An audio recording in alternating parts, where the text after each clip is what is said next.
I definitely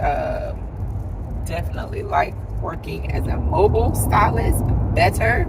And when I finally decided to like just quit everything, I had literally just got married. We had literally just moved. I ended up having a car accident and had to get a whole new car note, not knowing any of this. And I still took a huge leap of faith.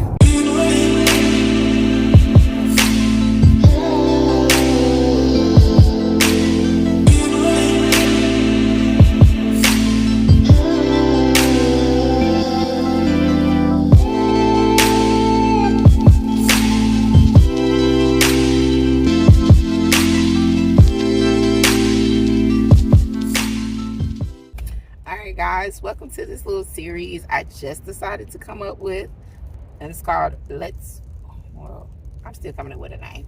I think I'm just gonna say let's ride and chat, or let's ride and talk about it, child. I think I like the last one. The last one is definitely something that I would say let's talk about it, child. Basically, if you're new here, guys, I'm a mobile stylist. I'm a small YouTuber.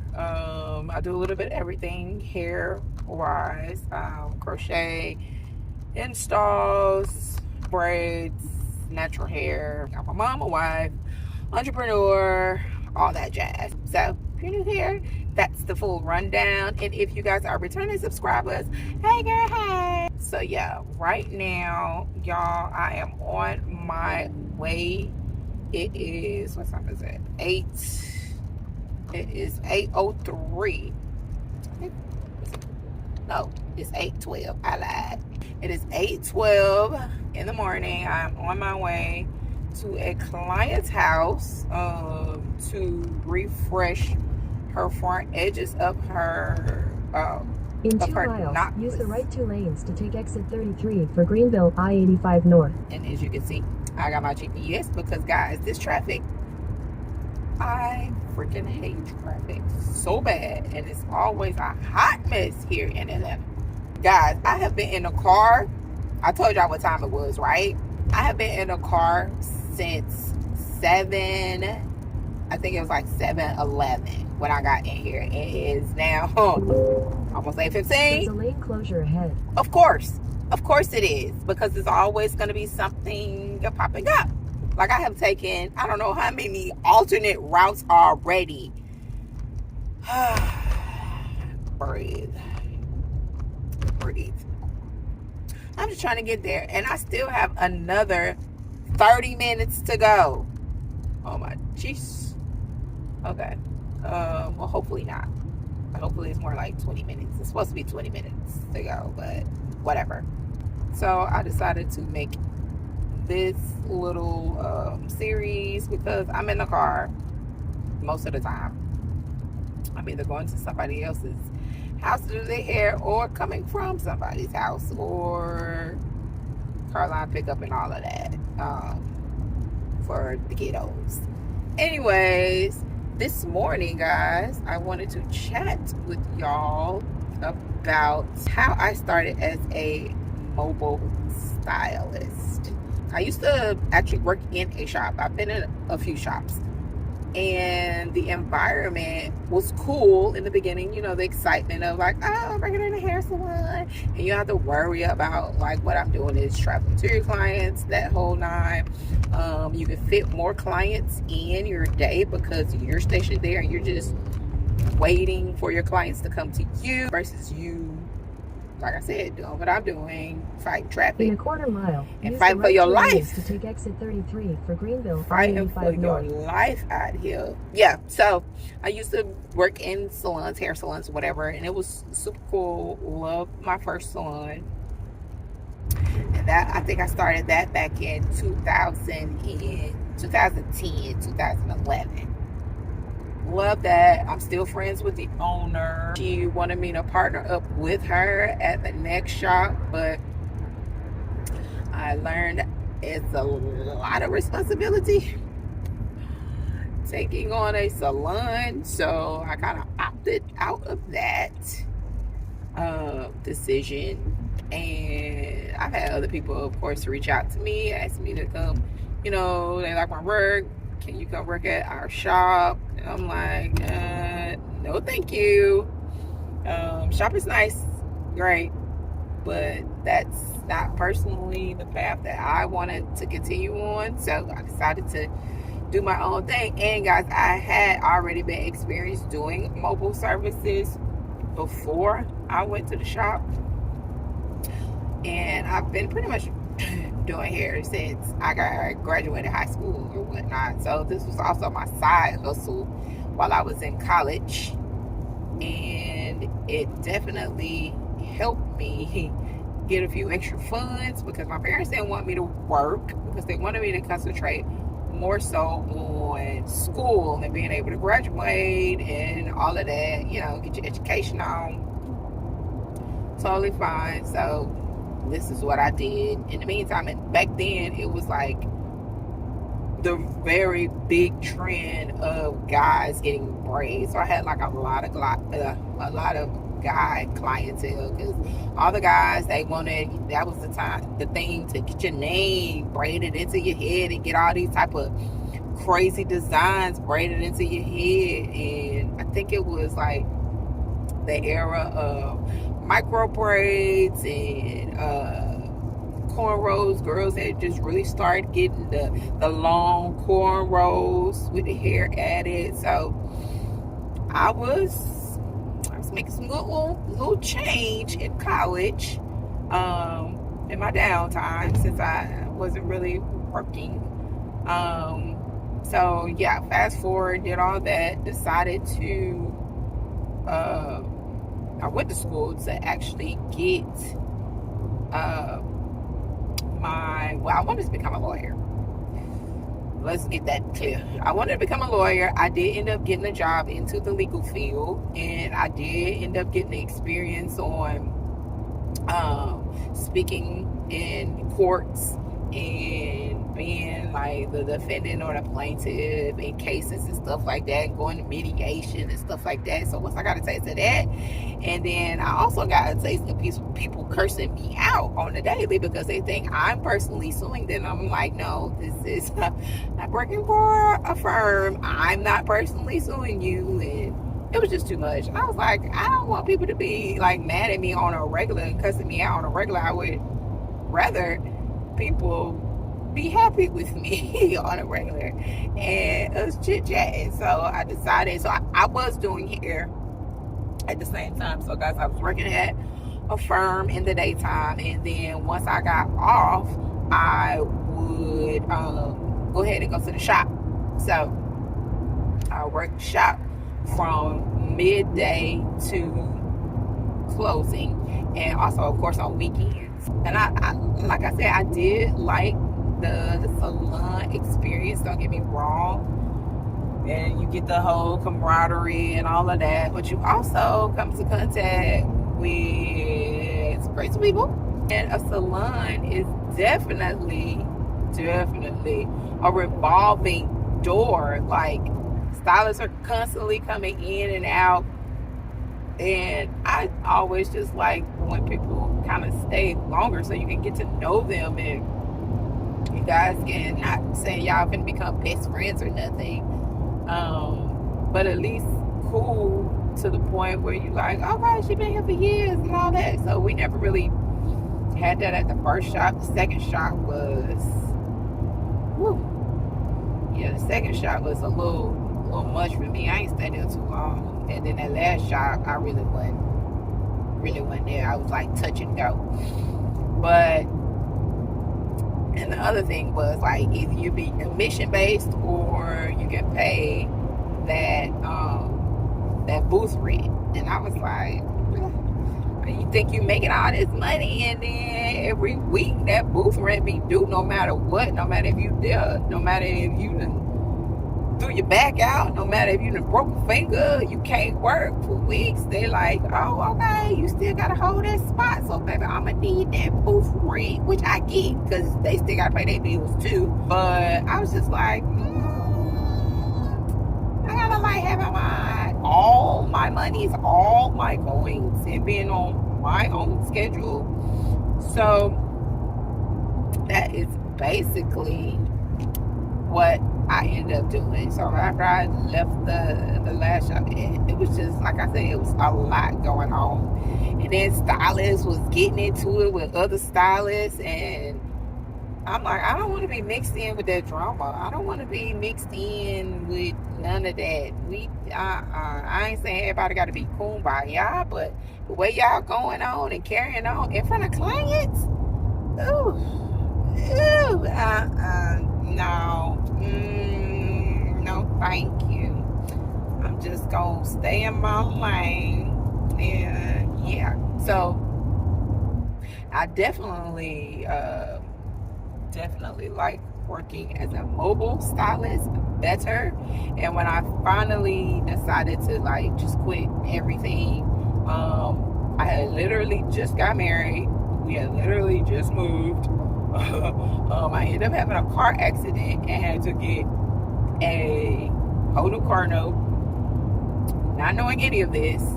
And I still took a huge leap of faith, because at first I was like, is this gonna work? Like, I don't really have like no clientele like that. I mean, I have my a few regulars, but like, is this gonna be enough to sustain me? Because okay, I got new bills now.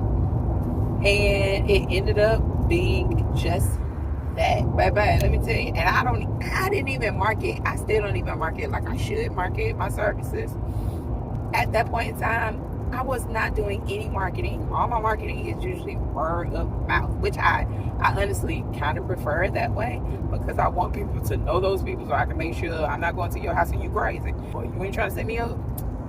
So yes, so I actually ended up meeting, or this lady was referred to me, and she had 2 daughters, and both her daughters were in swimming, and she was like, I just need something to, this was like 2016. She was like, I just need somebody to take care of my daughter's hair. You know, they're in swimming, and I don't want their hair to, you know, dry out. And I'm tired of doing hair like every day, because they swim a lot. So once I did her daughter's hair, then she was like, oh my gosh. She was like, okay, so I'm in a mommy group, and I have some friends, and all their daughters swim too. And she was like, girl, we just gonna have a whole parade party. You just gonna go through all the girls and braid their hair, do their hair. And I thought she was, you know, like kiki, haha, but she was serious. And I so totally appreciate her for that. Like I started with them in 2016, and here it is 2024, and they are still clients. And it's so weird now, because the girls were so small, and now they are like in college, and one is in high school. And I'm like, oh my God, you're driving? Oh my God, what?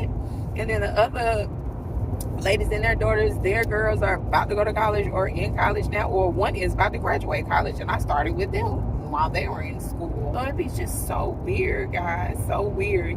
I love the fact that I'm able to see like different parts of the city that I probably would not have seen if I did not do mobile stylist. I meet a lot of different people in different professions, which I absolutely love too, because that's interesting. And you make a bunch of different connects.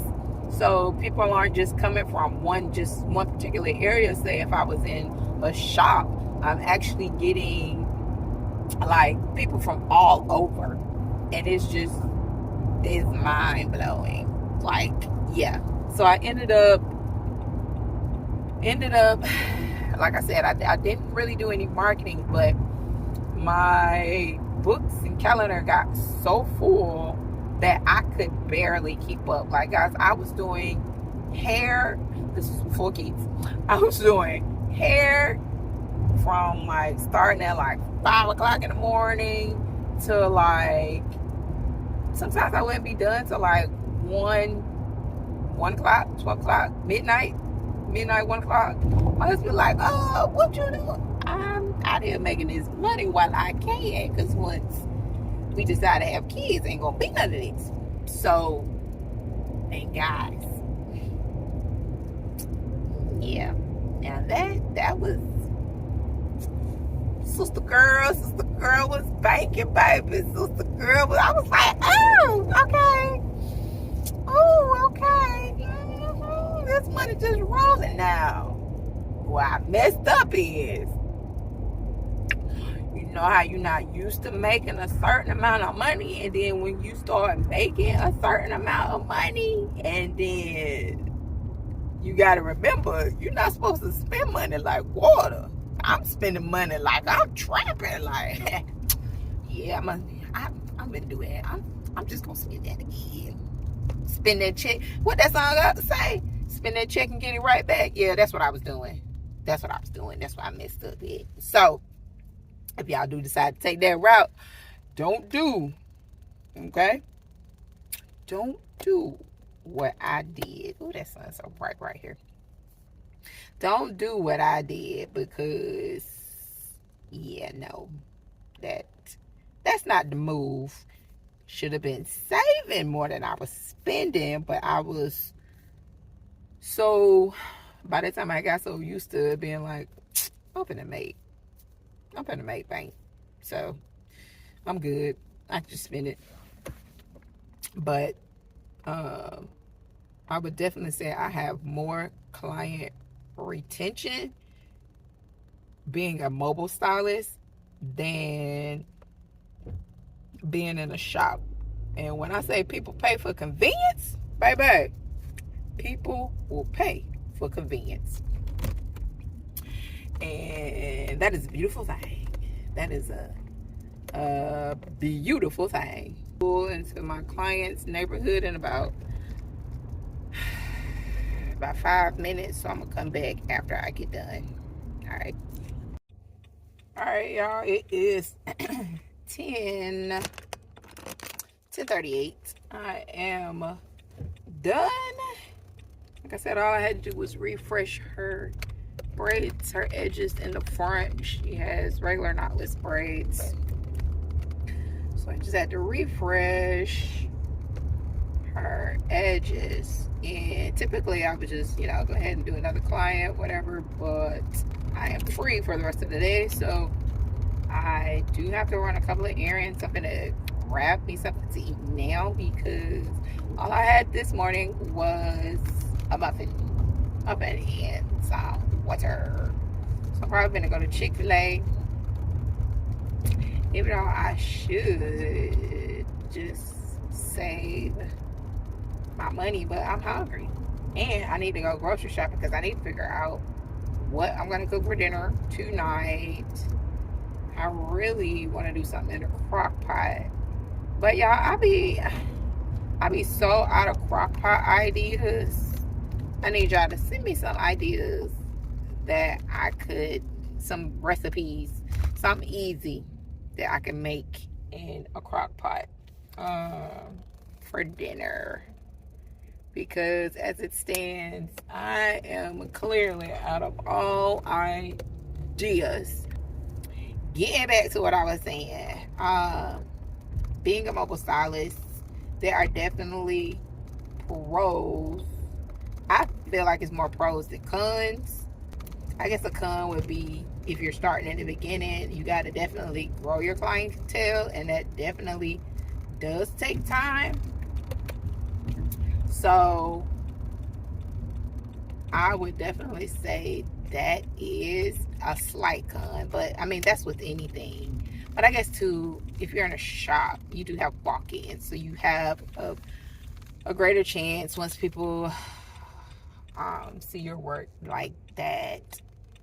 But then also, I mean, any business owner, I feel like too, you still got to be on social media.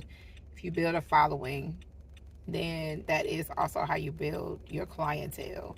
But I, again, preferably like to do word of mouth clients, and all my clients be like, girl, I'm not giving your number out because I don't know if the people crazy or not. And I appreciate them for looking out for my safety, because it is some crazy people. It's some crazy people out here, so you just never know. And they be like, I don't want to take away from your business, I don't want to take away from your pockets, but I'm not gonna just give your number out to no stranger. And I get it. So usually my clientele, people already know each other. So they already vouch and they like, okay, she cool, you know, she ain't she ain't no scam or nothing, nothing like that. She ain't crazy. Anytime I'm going somewhere new, I always send my husband the address and their names, because if anything should happen to me, I need you to know where I was, who I was with, last place I was, and all of that. Because like I said, you just never know. So this thing is so confusing. This entrance and this exit. Okay.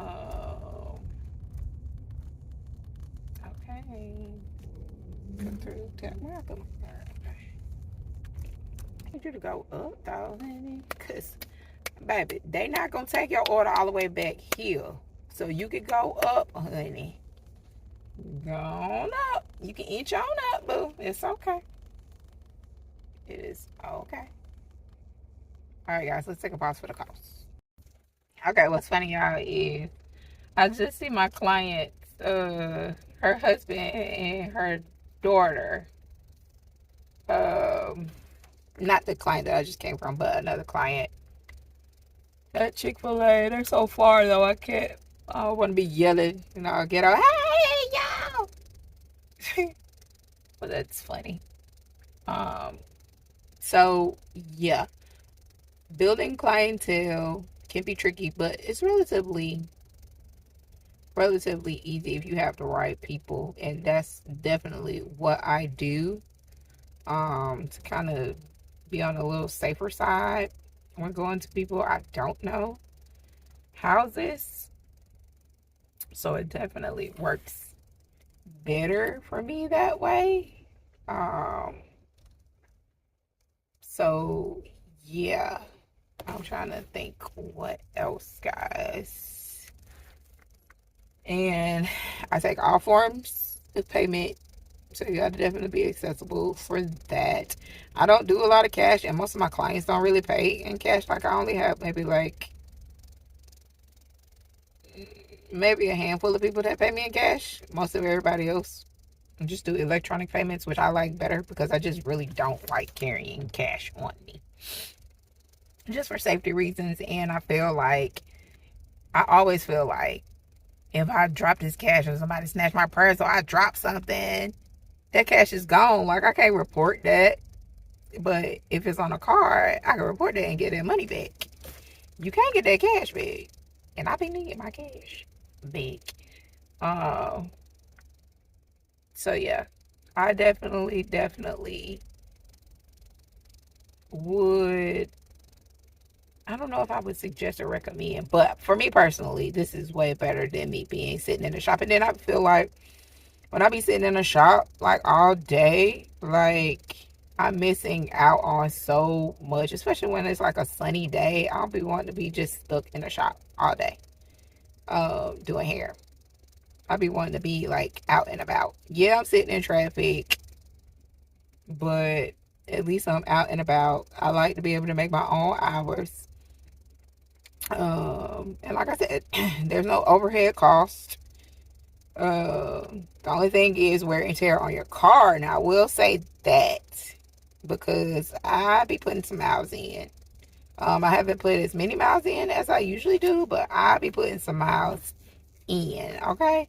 So that is the only thing. And like, if something happens to where you can't get to where you're going, you can always ask people if they could come to you, but I don't like to do hair in my house, so I just have to pretty much reschedule if something was to happen.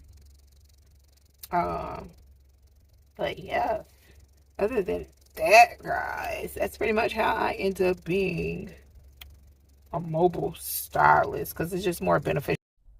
All right, y'all. I was just talking and talking, and clearly my phone storage swapped out on me. But y'all, that was pretty much the end. So that was my take on why I decided to become a mobile stylist versus being in a salon.